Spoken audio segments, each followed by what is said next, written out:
Bomb bay doors open. Bombs away! At 9:30 in the evening on October 24, 1942, Sergeant Ralph Briggs picked up a field telephone on a ridge 3,000 yards south of Henderson Field and called the command post of the 1st Battalion, 7th Marine Regiment. The voice on the other end belonged to Lieutenant Colonel Lewis B. Puller, the battalion commander known throughout the Corps as Chesty Puller. Briggs and 46 other Marines had been sent forward as an observation post to warn of Japanese troop movements. They had been sitting in the darkness for hours, listening, watching, waiting for any sign of the expected Japanese attack. The night was pitch black. Heavy clouds covered any moonlight. Rain fell intermittently, soaking through their uniforms and making the jungle floor slick with mud.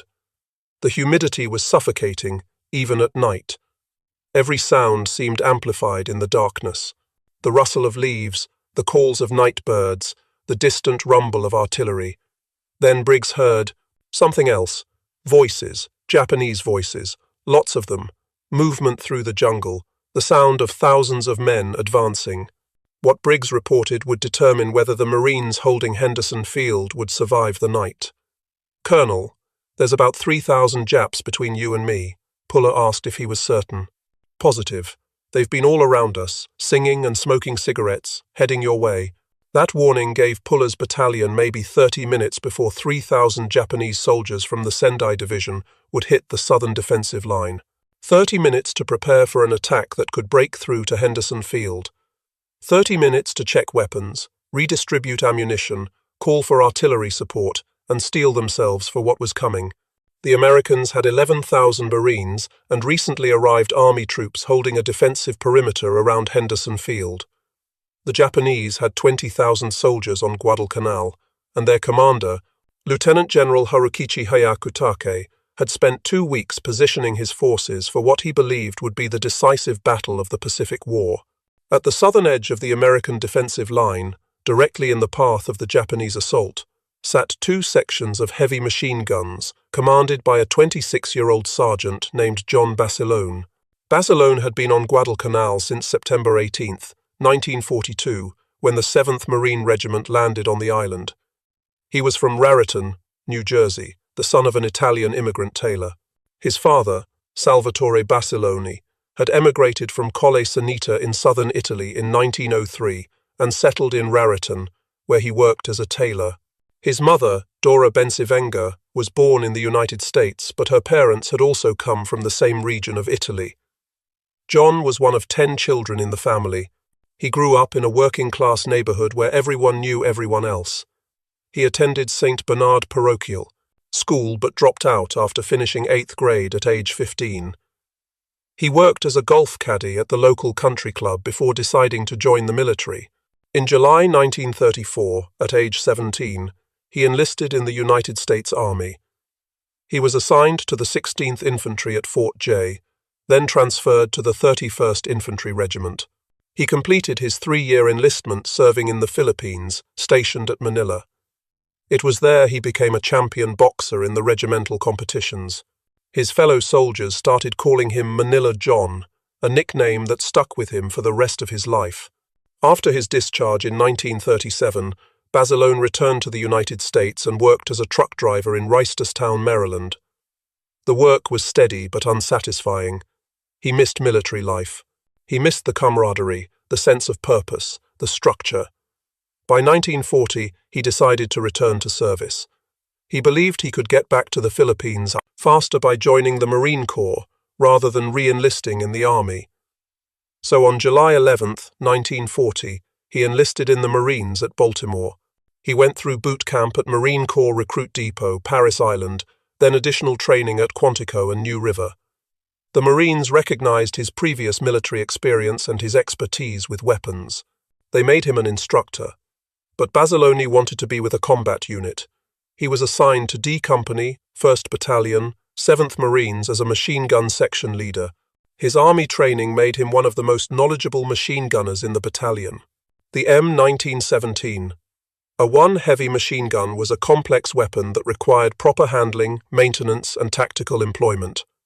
Basilone knew it intimately. His job was simple: hold the line. But the problem Basilone faced that night was not simple. The Japanese had numbers, they had momentum, and they had a plan that assumed the Marines would break under pressure. The Sendai Division was considered one of the best infantry formations in the Japanese army. Most of its soldiers came from Miyagi Prefecture on Honshu. They had trained in Manchuria and fought in Java. They were experienced, disciplined, and they believed Henderson Field would fall before dawn. The Marines on Guadalcanal were exhausted. They had been fighting since August 7th, when the 1st Marine Division landed and captured the partially completed Japanese airfield. The invasion had been hastily organized. The Marines had expected 6 months of training before being committed to combat. Instead, Admiral Ernest J. King, Commander-in-Chief of the United States Fleet, had accelerated the timeline. Radio intelligence had warned that the Japanese were building an airbase on Guadalcanal. If completed, that airbase would threaten Allied supply lines to Australia and New Zealand. King convinced Army Chief of Staff General George C. Marshall to authorize Operation Watchtower. The 1st Marine Division under Major General Alexander Vandergrift would seize Guadalcanal. The division was filled with new recruits, mostly teenagers who had enlisted after Pearl Harbor. They had minimal training and no combat experience, but they were what King had available, so they went. The initial landing on August 7th was relatively unopposed. The Marines came ashore expecting heavy resistance and found instead that most Japanese defenders had fled into the jungle. By nightfall on August 8th, the Marines had secured the unfinished airfield and the surrounding area. They completed the runway using captured Japanese construction equipment and named it Henderson Field after Major Lofton Henderson, a Marine aviator killed at Midway. For 2.5 months, the Japanese had tried to retake that airfield. They had sent reinforcements at night aboard destroyers and cruisers, a supply method the Marines called the Tokyo Express. The ships would race down the slot, the channel between the Solomon Islands, unload troops and supplies on Guadalcanal's beaches, and race back before American aircraft could attack at dawn. The method was effective but limited. The Tokyo Express could deliver troops and light equipment, but not the heavy artillery, vehicles, and bulk supplies needed for a major offensive. Japanese soldiers arrived on Guadalcanal with their rifles and basic gear. Everything else had to be carried by hand through the jungle. Despite these limitations, the Japanese continued reinforcing. In August, Colonel Kiyonao Ichiki landed with about 900 men of the 28th Infantry Regiment. They attacked on August 21 at Alligator Creek and were annihilated by Marine firepower. Only a few dozen survived. In September, Major General Kiyotake Kawaguchi landed with about 6,000 men. They attacked on September 12 and 13 at a location the Marines later named Edson's Ridge. The battle lasted 2 days. The Japanese were repulsed with heavy casualties. By mid-October, the Japanese had learned from these failures and were preparing a much larger offensive. By mid-October, the Japanese had built up enough strength for a major offensive. General Hyakutake had brought his 17th Army headquarters forward from Rabaul. He had positioned heavy artillery, including 100mm cannon and 150mm howitzers. The artillery had been disassembled, loaded onto destroyers, transported down the slot, unloaded on the beaches, and then carried piece by piece through the jungle to firing positions. It was an enormous logistical effort that took weeks. The Japanese also brought tanks. On October 14th, 2 Japanese battleships, Kongo and Haruna, bombarded Henderson Field with 14-inch shells. They fired nearly 1,000 rounds in a bombardment that lasted 90 minutes. It was the most intense bombardment American forces had ever experienced. Marines huddled in foxholes and bunkers while the shells destroyed aircraft, buildings, and fuel stores. The airfield was temporarily knocked out of action. Japanese transport ships took advantage of the reduced air threat and landed more than 4,000 troops and heavy equipment, including 150mm howitzers. On October 22nd, Hyakutake told his officers, "The time of the decisive battle between Japan and the United States has come." He was so confident of victory that he ordered his staff to begin preparations for accepting the American surrender on Henderson Field.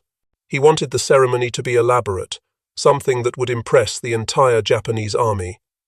In Tokyo, military leaders were following the battle closely. They believed Guadalcanal would be the decisive engagement of the Pacific War. If Japan could retake Henderson Field and drive the Americans off the island, it would demonstrate that the United States lacked the will to sustain a long Pacific campaign. The Japanese high command believed American morale was fragile and that a major defeat would force the United States to negotiate a peace settlement that would leave Japan in control of its Pacific conquests. Emperor Hirohito himself was briefed on the Guadalcanal operation. The stakes could not have been higher. The Japanese plan called for a coordinated attack from multiple directions. A diversionary force would attack across the Matanikau River on the western side of the perimeter, drawing American attention. The main assault would come from the south, where Lieutenant General Masao Maruyama would lead the Sendai Division through the jungle and strike the American lines near the Lunga River. The terrain south of Henderson Field was some of the worst on Guadalcanal. Dense jungle, steep ravines, deep mud, rivers and streams cutting through hills and ridges.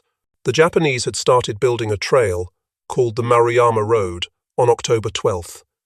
Engineers hacked through 15 miles of jungle. Between October 16th and 18th, the Sendai Division began its approach march. Each soldier carried his rifle, ammunition, pack, and one artillery shell for the mountain guns being manhandled through the jungle. The conditions were brutal. Rain turned the trail to mud. Soldiers slipped and fell carrying heavy loads. The artillery pieces had to be disassembled and carried in sections. Progress was slower than expected. Maruyama thought his units were 4 miles south of Henderson Field when they reached their attack positions. They were actually 8 miles out. The Japanese had complete disregard for the Marines and conducted no reconnaissance of the American defenses. They planned to do a movement to contact, simply march forward until they hit the American lines, then roll over them and seize the airfield. The attack was scheduled for October 22nd, then delayed to October 23rd, then delayed again to October 24th. The diversionary attack on October 23rd went badly. 2 Japanese regiments tried to cross the Matanikau River led by 9 tanks. Marine artillery had the crossing zeroed in. They fired more than 6,000 rounds before the Japanese infantry could even reach the river. The tanks made it partway across the shallow water before 37mm anti-tank guns destroyed them. The Marines could hear Japanese soldiers screaming during lulls in the artillery fire. Marine patrols the next morning found about 600 dead Japanese in the area. The attack failed completely, but it did divert American attention. Marine commanders shifted units toward the Matanikau, believing that was where the main attack would come. The southern sector of the defensive perimeter, where Basilone's guns were positioned, was thinly held. Lieutenant Colonel Puller's 1st Battalion 7th Marines was responsible for a sector originally designed for a full regiment. Puller had about 1,000 Marines spread along 100 yards of defensive line. The terrain helped. The sector was anchored on a ridge later called the Coffin Corner. Dense jungle approached the ridge from the south. The Marines had cut fields of fire through the vegetation and strung barbed wire. They had dug foxholes and machine gun positions. But the front was long, and Puller did not have enough men to defend it in depth. Basilone commanded 2 sections of M1917A1 heavy machine guns. The weapon was a water-cooled 30-caliber machine gun, reliable and devastating when used correctly. Each gun required a crew of at least 3 men, a gunner, an assistant gunner, and an ammunition bearer. The guns were heavy, about 100 pounds, with the water jacket full and mounted on their tripods. They could fire 500 rounds per minute and maintain sustained fire as long as ammunition and water held out. Basilone had positioned his 6 guns to cover the most likely avenues of approach. The crews had dug shallow pits for the guns and piled sandbags around them for protection. They had cleared lanes of fire and registered the ranges. They had stockpiled ammunition cans near each position. They had filled the water jackets from canteens and water cans. They were as ready as they could be, but many of Basilone's men were sick. Malaria was endemic on Guadalcanal. Men fought with fevers, chills, and exhaustion. Some could barely stand. They stayed at their positions because there was no one to replace them. Food was limited. Supplies came by ship when the Japanese Navy allowed it, which was not often. The Marines ate captured Japanese rice, canned rations, and whatever they could scavenge. They were hungry, tired, and sick, but they were Marines, and they would hold their positions until ordered otherwise or until they died. When Sergeant Briggs's warning came through at 9:30, Puller immediately alerted his battalion. He called up artillery support and requested reinforcements from the newly arrived Army 164th Infantry Regiment. But the Army troops were green, just arrived on the island, unfamiliar with the terrain. It would take time to move them into position. Basilone heard the warning and passed it to his gun crews. Check your weapons. Make sure the ammunition is ready.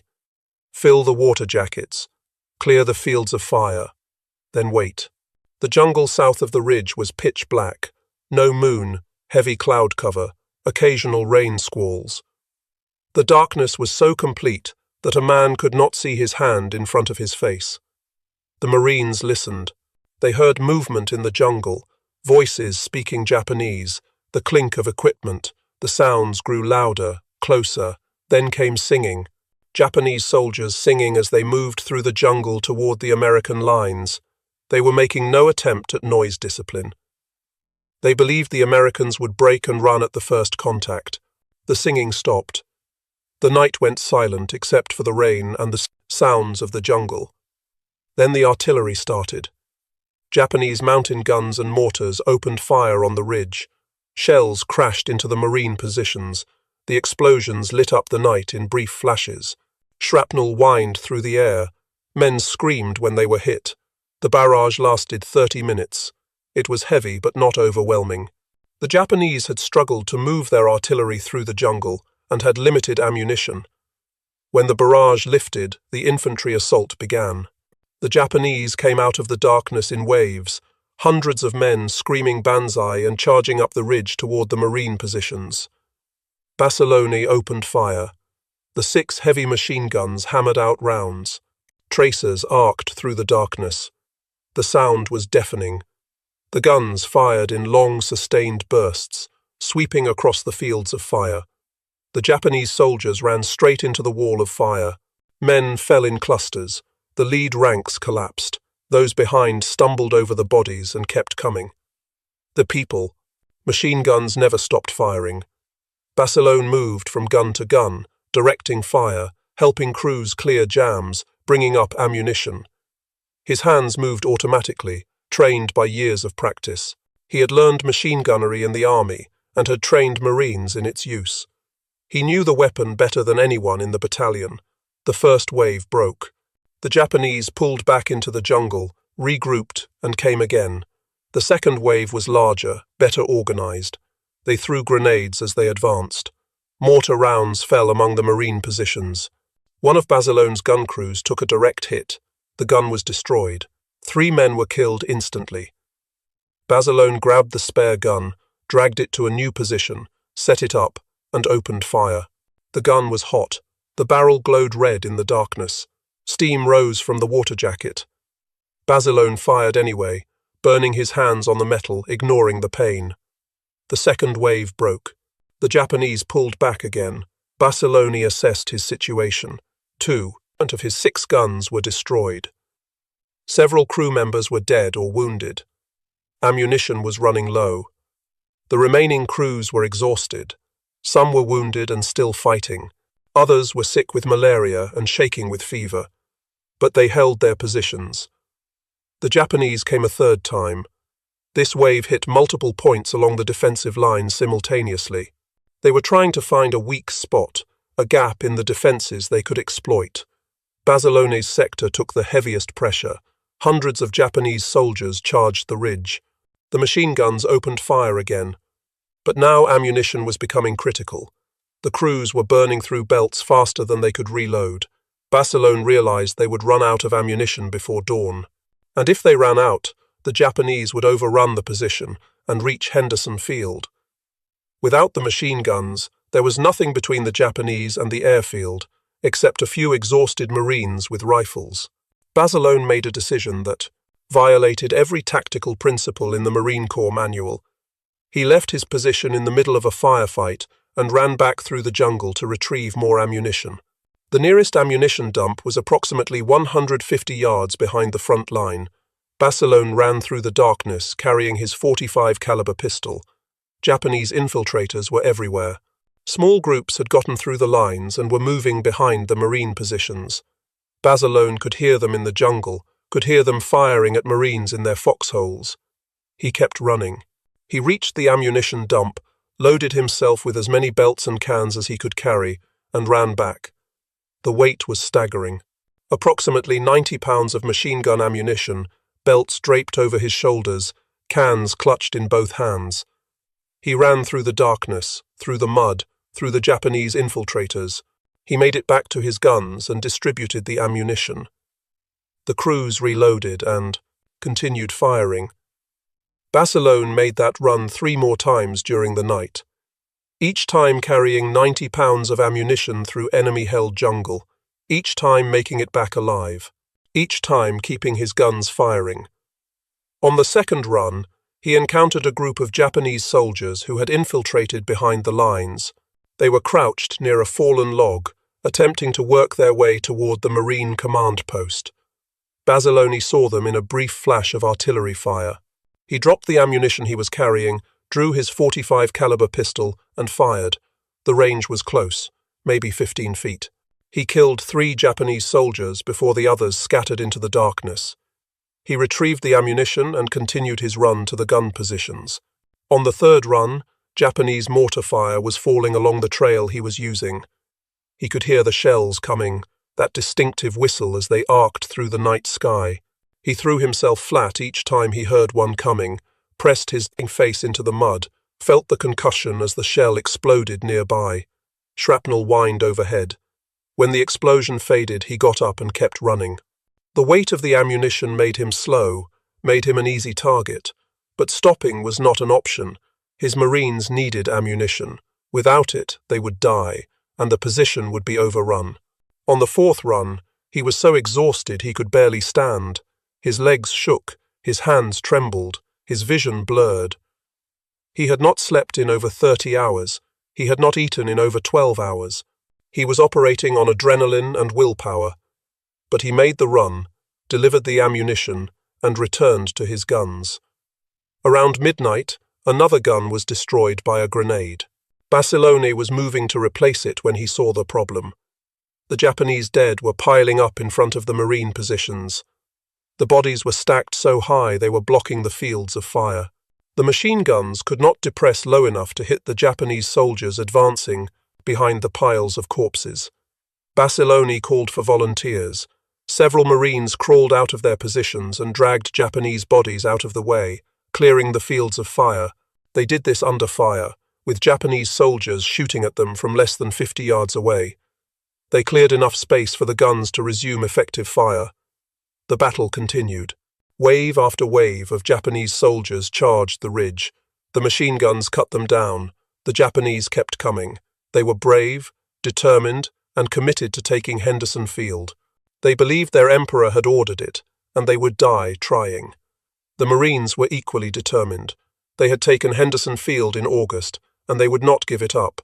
Around 2 in the morning, army reinforcements from the 164th Infantry Regiment arrived. They moved into positions behind Puller's Marines, adding depth to the defense. The Japanese attack continued. Around 3 in the morning, Basilone's gun positions ran out of water. The water jackets had boiled dry from sustained firing. Without water, the barrels would overheat and warp, rendering the guns useless. Basilone and his crews urinated into the water jackets to keep the guns cool. It was disgusting and desperate, but it worked. The guns kept firing. By 4 in the morning, the Japanese attacks were becoming less organized. The waves were smaller, the charges less coordinated. The Sendai Division was being bled to death on the ridge. At dawn, the attacks stopped. The Japanese withdrew into the jungle. The Marines held their positions and waited. The scene in front of Basilone's guns was horrific. Japanese dead covered the ridge. Hundreds of bodies lay where they had fallen. Some were piled 3 and 4 deep, The smell was overwhelming. Blood, cordite, death. Basilone and his surviving crew members sat among their guns, exhausted, covered in mud and blood, many wounded, all sick. But they had held. Henderson Field was still in American hands. Puller came forward to assess the situation. He walked through the killing ground and counted the bodies. Later estimates put the Japanese dead in front of Basilone's sector at nearly 1,000. Basilone was credited with personally killing at least 38 enemy soldiers, many at close range with his pistol when the machine guns were being reloaded or repositioned. Of the 16 men in Basilone's 2 machine gun sections, only he and 2 others survived the night unwounded. The rest were dead or seriously wounded. The Japanese tried again on the night of October 25th. This time the Marines were reinforced and ready. Puller's battalion, now supported by army troops, repelled every attack. The Japanese lost another 300 men. At dawn on October 26th, General Hyakutake called off the offensive. His Sendai division had been destroyed as an effective fighting force. More than 1,500 of Maruyama's soldiers were dead. Another 1,000 were wounded or missing. The survivors retreated into the jungle, starving and diseased. The offensive had failed completely. The Marines lost approximately 60 killed in the 2-day battle. Most of those deaths occurred in sectors other than Basilone's. Where Basilone's guns had been positioned, the Japanese breakthrough never happened. But the cost had been terrible. The aftermath of the battle revealed the scale of the Japanese commitment and the brutality of the fighting.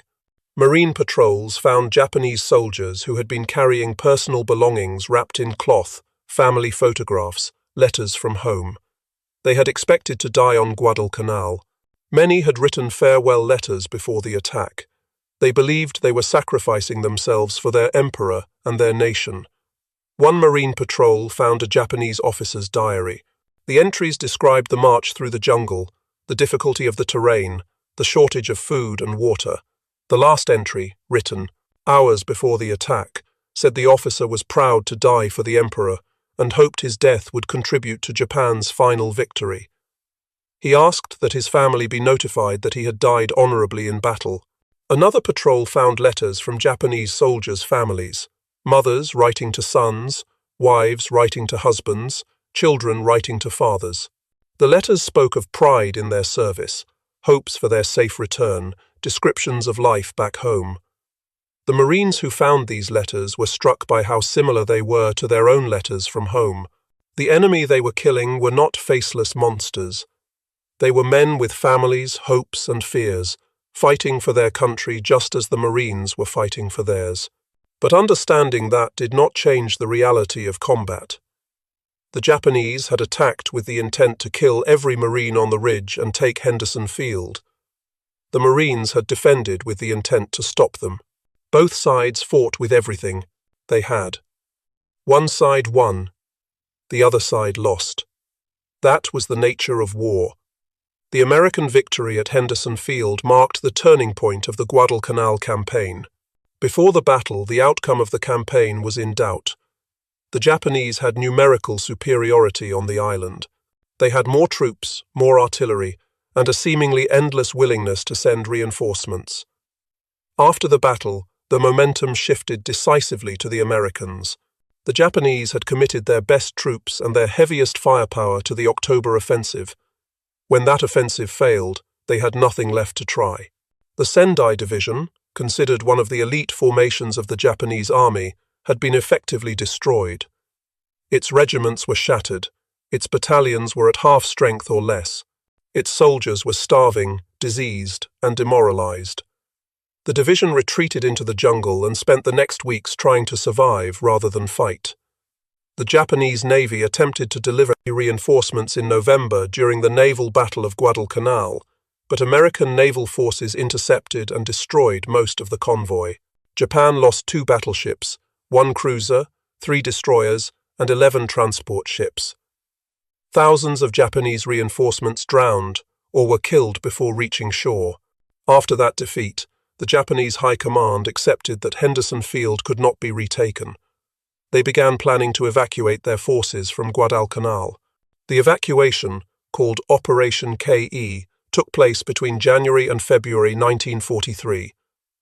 Approximately 11,000 Japanese soldiers were successfully evacuated. Another 14,000 had died on the island from combat, starvation, and disease. For his actions on the night of October 24 and 25, John Basilone was awarded the Medal of Honor. The citation read that while the enemy was hammering at the Marines' defensive positions, Sergeant Basilone, in charge of 2 sections of heavy machine guns, fought valiantly to check the savage and determined assault. In a fierce frontal attack with the Japanese blasting his guns with grenades and mortar fire, one of Sergeant Basilone's sections, with its gun crews, was put out of action, leaving only 2 men able to carry on. Moving an extra gun into position, he placed it in action, then, under continual fire, repaired another and personally manned it, gallantly holding his line until replacements arrived. The citation concluded that his great personal valor and courageous initiative were in keeping with the highest traditions of the United States Naval Service. Basilone received the medal on May 21, 1943, at a ceremony in Australia. He was the first enlisted Marine to receive the Medal of Honor in World War II. After receiving the medal, Basilone said, "Only part of this medal belongs to me. Pieces of it belong to the boys who are still on Guadalcanal. It was rough as hell down there." The Marine Corps brought Basilone back to the United States for war bond tours. He traveled the country, appearing at rallies, meeting civilians, selling bonds to fund the war effort. He was celebrated as a hero, featured in newsreels, interviewed by reporters. His hometown of Raritan held a parade in his honor. But Basilone did not want to be a celebrity. He wanted to return to combat. He repeatedly requested orders back to the Pacific. The Marine Corps refused. They needed him for war bonds and morale. He was more valuable as a symbol than as a fighting Marine. In late 1943, Basilone was assigned as a machine gunnery instructor at Camp Pendleton in California. While there, he met Lena Mae Riggy, a sergeant in the Marine Corps Women's Reserve. They married in July 1944. Finally, in late 1944, Basilone received orders to return to the Pacific. He was assigned to C Company, 1st Battalion, 27th Marines, 5th Marine Division. The division was training for the invasion of Iwo Jima. On February 19, 1945, Gunnery Sergeant John Basilone landed on Red Beach on Iwo Jima with the first assault wave. The Japanese had fortified the island with thousands of gun positions, bunkers and tunnels. The beaches were mined and covered by interlocking fields of fire. The first day of the battle was a nightmare. Marines landed under heavy fire and struggled to move inland. Basilone led his machine gun section off the beach and toward their objectives. He encountered a Japanese blockhouse that was pinning down Marines on the beach. The blockhouse was heavily fortified with thick concrete walls and firing slits. Basilone attacked it alone. He worked his way around to the top of the blockhouse, exposed to enemy fire from multiple directions.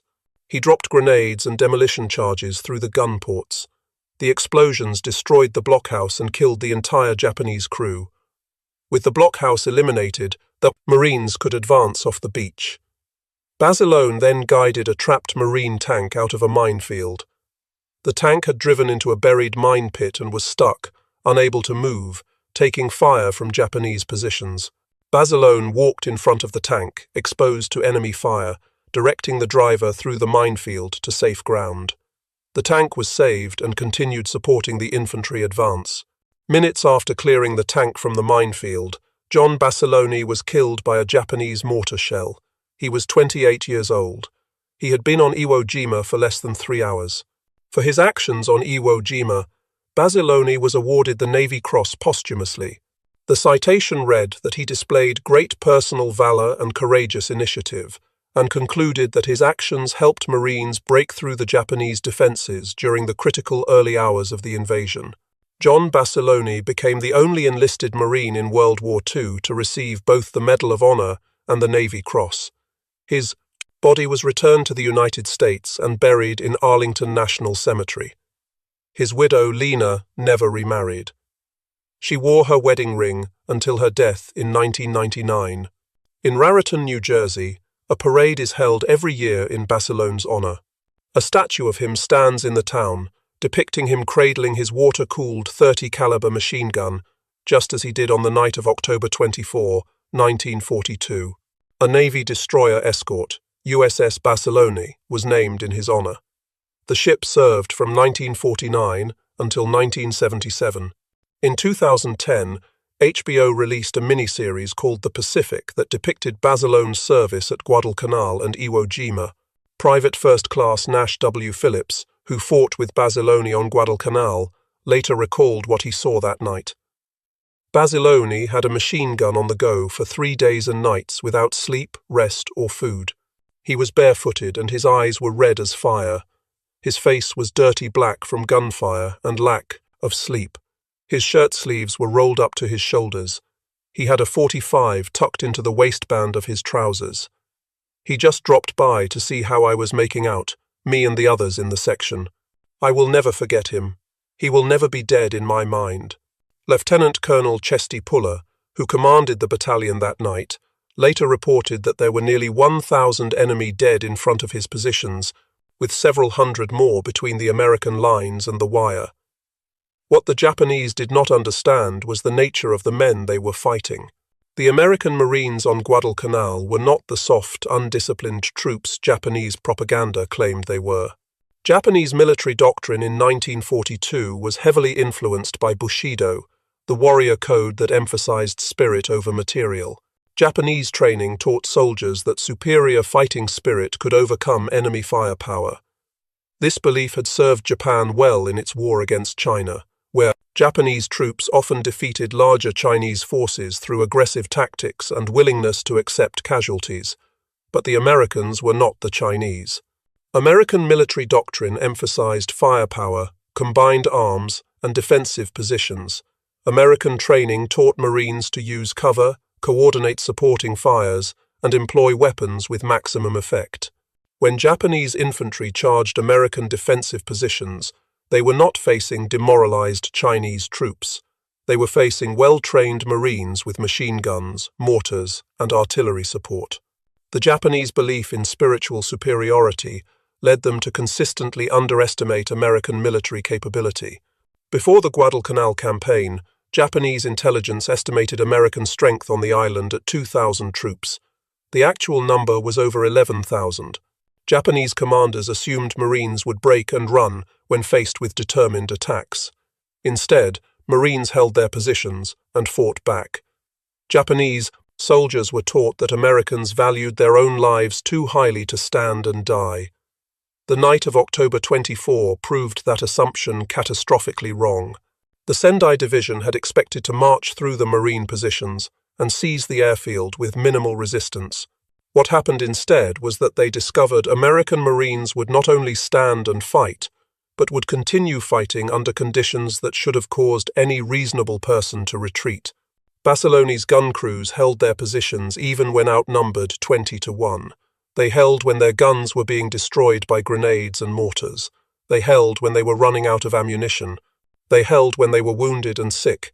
They held because they were Marines, and Marines do not abandon their positions. This was a fundamental cultural shock for Japanese commanders. In the Japanese military tradition, if an attack failed, it was because the attacking troops lacked sufficient fighting spirit. After the Battle of Henderson Field, Japanese commanders had to grapple with a different reality. Their troops had shown maximum fighting spirit. They had charged enemy positions repeatedly despite horrific casualties. They had been willing to die to achieve their objective. And they had failed anyway, not because they lacked spirit, but because they had run into an enemy with superior firepower, better defensive positions, and equal determination. Japanese military leadership struggled to adapt to this new reality. They had built an entire military doctrine around the concept of superior fighting spirit overcoming material disadvantages. When that doctrine failed at Guadalcanal, they had no alternative strategy to fall back on. They could not match American industrial production. They could not replace losses as quickly as the Americans could. They could not supply their forces as effectively as the Americans could. All they had was fighting spirit, and Guadalcanal proved that was not enough. For the Marines who survived, the memory of that night never faded.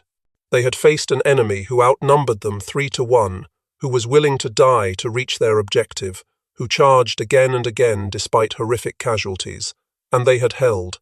They held because of courage, training, discipline, and determination. They held because men like John Basilone refused to abandon their positions or their fellow Marines. They held because giving up was not an option. The battle for Henderson Field became a defining moment in the Pacific War. It proved that American forces could stand and fight against determined Japanese attacks. It proved that firepower and defensive positions could defeat massed infantry assaults. It proved that Marines would hold their ground no matter the cost. But more than that, it marked a psychological turning point. Before Guadalcanal, Japanese military commanders believed they were facing an enemy that could be broken through aggressive tactics and superior fighting spirit. After Guadalcanal, they understood they were facing an enemy that would not break, that had industrial superiority, and that was willing to fight as long as necessary to win. This realization changed Japanese strategic planning for the rest of the war. After Henderson Field, Japanese commanders shifted from offensive operations aimed at destroying American forces to defensive operations aimed at making the war so costly that America would negotiate a peace settlement.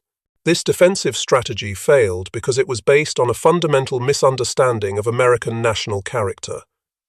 The Japanese believed Americans would grow tired of the war and demand peace. Instead, the American response to casualties was to produce more weapons, train more soldiers, and fight harder. Every Japanese defensive position that inflicted heavy casualties on attacking Americans simply ensured that the next attack would be supported by even more firepower. The Battle of Henderson Field demonstrated this pattern in microcosm. The Japanese threw everything they had at the Marine positions, inflicted significant casualties, and still lost. The American response was not to withdraw or negotiate. It was to reinforce the Marines, bring in army troops, and hold the position at all costs. Japanese commanders who had studied American history should not have been surprised by this response. Americans had demonstrated in their own Civil War that they were willing to sustain enormous casualties to achieve victory. The Union Army in 1864 and 65 suffered casualty rates that would have broken most nations.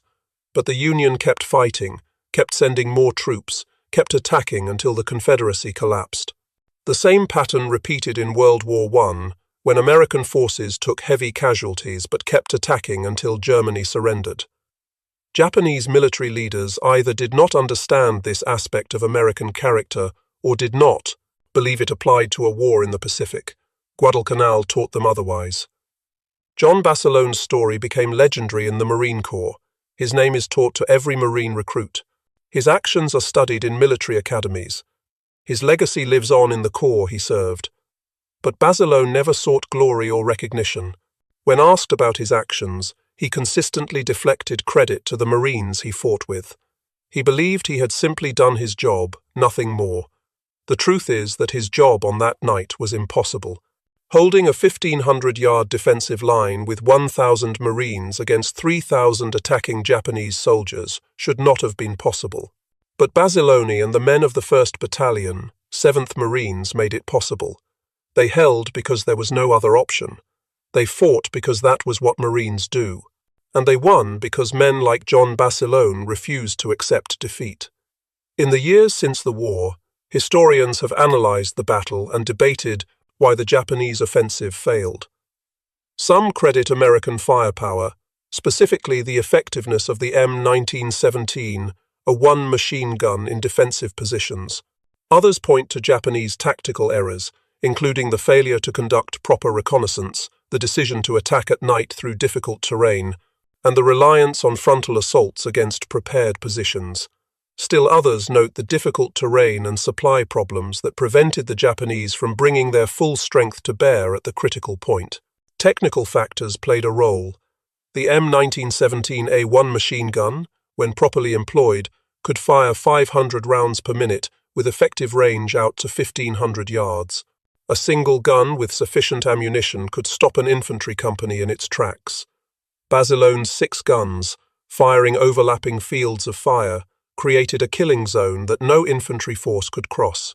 Tactical factors mattered too. Puller had positioned his bravery battalion on defensible terrain with good fields of fire.